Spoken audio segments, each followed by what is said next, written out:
prol das ovelhas, como é o nosso dever como pastor, trabalhar em prol do rebanho. O rebanho nos sustenta no sentido de nos ajudar segundo o que eles podem, mas nós devemos, em contrapartida, pelo nosso dever e pelo amor à causa do Evangelho, nós devemos estar à disposição do rebanho, com amor, com alegria, dispor a nossa vida, a nossa casa, o nosso carro, dispor o nosso tempo e assim por diante. Tanto quando os irmãos estão alegres, fortes e sadios, estão podendo nos ajudar conosco, ajudando a construir, ajudando a ir pregar na praça, ajudando com as ofertas, ajudando com a sua vida, mas também e principalmente na hora da luta, da batalha, que estão doentes, que estão precisando de um tratamento físico, um tratamento de saúde, na hora que estão em depressão, na hora que estão em crise. Esta hora também, e principalmente nessa, nós,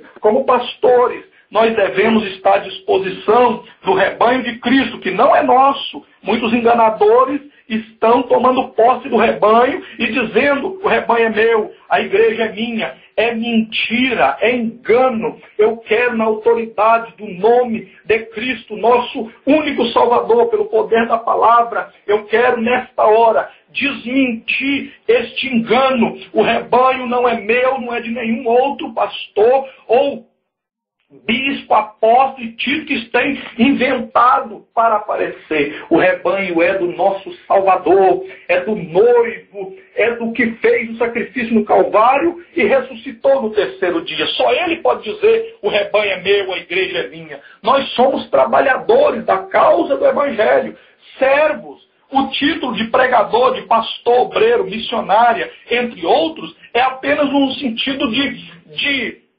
organização e uma hierarquia no sentido do trabalho para a função de cada um.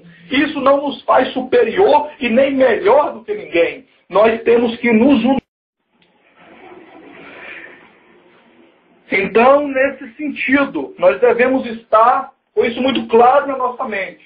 Estarmos unidos, estarmos dispostos a viver e trabalhar em prol da causa do Evangelho, em prol do rebanho, em prol da causa que é maior do que a mim, maior do que tu, maior do que a instituição, é maior do que a nação. Uma alma vale mais do que tudo o que é material e secular. Nós devemos ter isso na nossa memória e gravar sempre, sempre. Nós devemos estar à disposição para trabalhar na causa do Evangelho.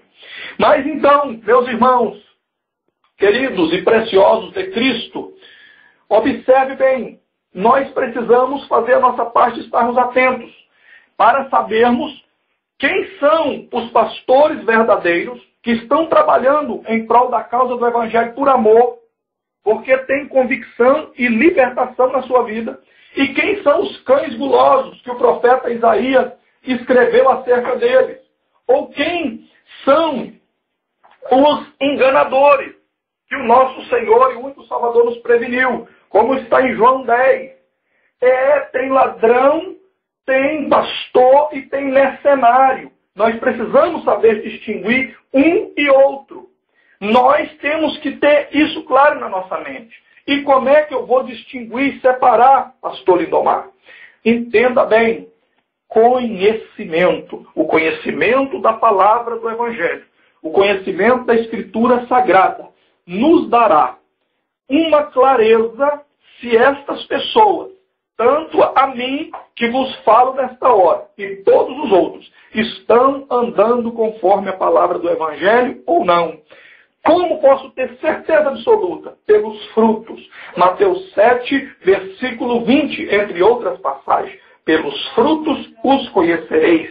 A prática de vida de cada um de nós, servos e servas de Deus, principalmente nesse sentido, nós da liderança, nós que estamos na frente, ensinando, pregando e apacentando. Nós devemos estar zelosos, vigilantes, porque o exemplo da nossa vida é duplamente necessário, porque é tanto para os de fora quanto para os de dentro. E nós devemos sempre pregar aquilo que nós vivemos.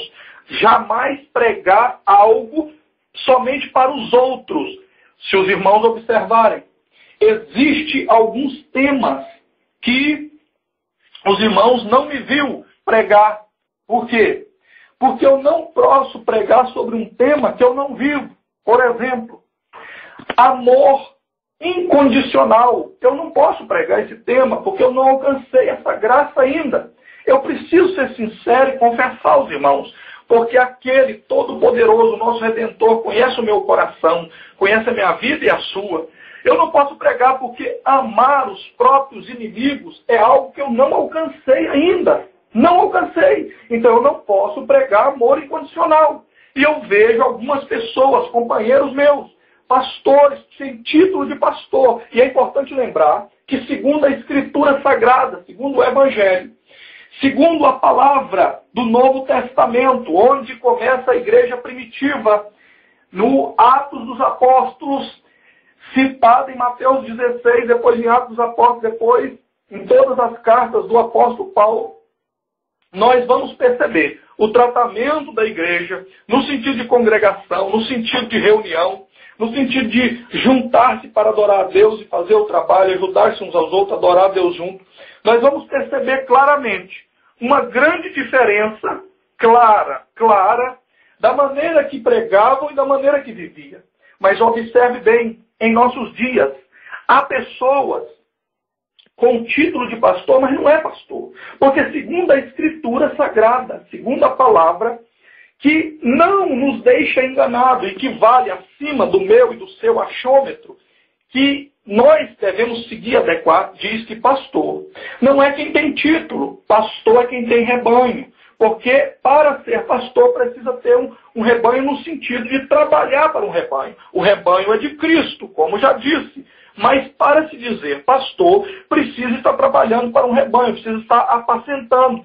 Porque se necessário for, como está no Evangelho que escreveu o evangelista João, capítulo 10, que o bom pastor dá a vida pelas ovelhas. Então, se for necessário, é preciso dar a vida pelas ovelhas. Então, não tem como, entre outras passagens da Escritura, alguém se dizer pastor sem ter um rebanho. Ele pode ser pregador, ele pode ser obreiro, ele pode ser trabalhador da causa do Evangelho, ou ela pode, tudo bem, ok, tem base na Escritura. Porém, pastor não existe, segundo a Escritura, só com título. Eu conheço muito, só que é o título. Quando há uma oportunidade de fazer um trabalho, dirigir uma congregação, ou ir fazer missões, eles ficam caladinhos. Quando tem oportunidade, corre para dar uma saidinha da reunião. Não querem colocar os seus nomes à disposição, mesmo alguns depois que aposentam. É incrível, é impressionante. Antes usava desculpa e falava, não, eu não posso agora porque eu estou trabalhando, meu trabalho toma muito tempo.